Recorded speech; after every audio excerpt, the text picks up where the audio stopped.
स्वामी विवेकानंद को 150 वर्ष हो चुके हैं। हमने पिछले वर्ष उनकी 150वीं जन्म जयंती मनाई थी और स्वामी विवेकानंद का जन्म ब्राह्मण कुल में हुआ था। ये बंगाल के निवासी थे और उन्होंने ये प्रारंभ से अनासक्त थे।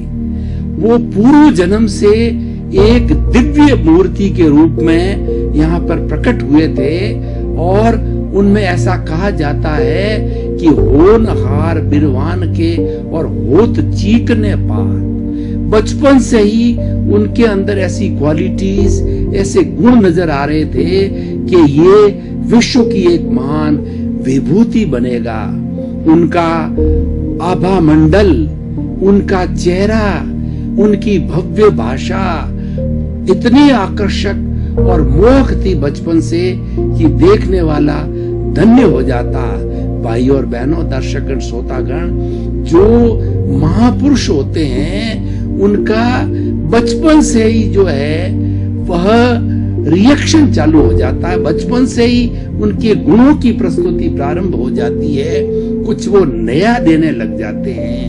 वो ऐसा ज्ञान देते हैं जो कि प्रज्ञा से जुड़ा हुआ है, जो कि अंतर आत्मा से जुड़ा हुआ ज्ञान है। यानी वो बहुत कुछ आगे की सोच करके बात करते हैं। तो वैसे ही स्वामी विवेकानंद थे।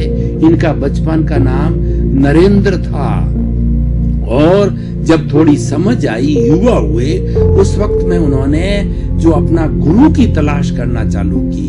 बहुत सी जगह घूमे, काशी गए, मथुरा गए, कई मठों में गए, लेकिन जैसा वो गुरु चाहते थे वैसा गुरु उनको नहीं मिला। तो एक बार उनकी भेंट रामकृष्ण जी से हो गई। तो रामकृष्ण जो है इतने सरल और इतना देवता पुरुष रूप में थे। उनकी प्रकृति, वो और उनकी पत्नी दोनों ही बहुत ही ब्रह्मचारी रूप में, सरल रूप के अंदर वो जीवन यापन करते थे।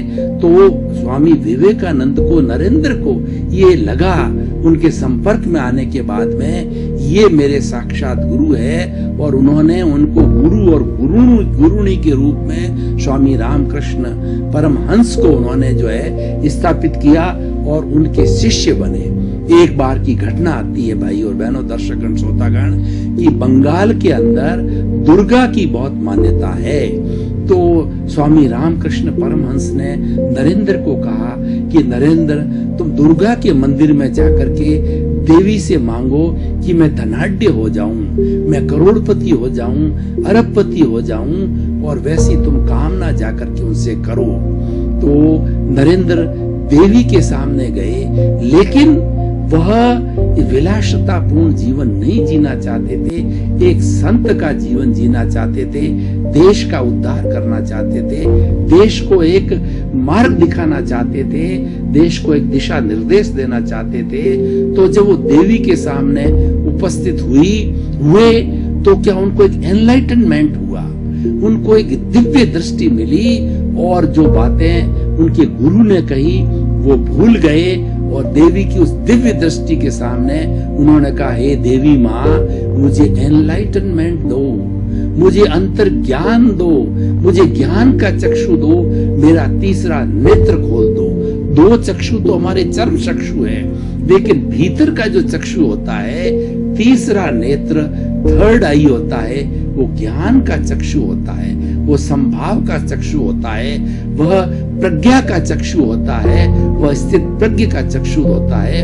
और देवी ने कहा तथास्तु। उसके बाद के अंदर उनका विकास होता गया और उनका जो है उनको दीक्षित किया गया और वो विवेकानंद के रूप में, स्वामी विवेकानंद के रूप में प्रख्यात हुए। स्वामी विवेकानंद की कुल आयु बहुत कम थी, वो 36 वर्ष ही जिए थे, लेकिन 36 वर्ष में उन्होंने 360 वर्षों का ज्ञान हिंदुस्तान को दिया। वो आज ज्ञान भी उत्तम ज्ञान के रूप में हमारे स्क्रिप्चर्स, हमारे धार्मिक ग्रंथों में स्वामी विवेकानंद के दर्शन के रूप में आज भी वो पूजनीय है, ग्रहणीय है। लोग उसका स्वाध्याय करते हैं, मंथन करते हैं उसके ऊपर शोध करते हैं और कई कई नया नया ज्ञान उसमें से निकलता है। उनके जीवन की एक प्रसिद्ध घटना भाई और बहनों, दर्शकगण, श्रोतागण, बताना चाहता हूं कि 1894 के अंदर अमेरिका के अंदर चिकागो का एक विश्वव्यापी धार्मिक सम्मेलन था। एक पूरा विश्वव्यापी धार्मिक सम्मेलन के अंदर भारत का प्रतिनिधित्व करने के लिए स्वामी विवेकानंद गए, पगड़ी पहन करके, धोती कुर्ता पहन करके, भगवी ड्रेस के अंदर वह एक साधु के रूप में वहां उपस्थित हुए। तो वहां के लोगों ने, जो स्वामी विवेकानंद का नंबर आया बोलने का, वेशभूषा दे करके तिरस्कार किया लोगों ने कि ये जो है ऐसा व्यक्ति, वो जो कि बिल्कुल कहना चाहिए गंवारू व्यक्ति जो है, वो हमको क्या दर्शन देगा, हमको क्या शिक्षा देगा।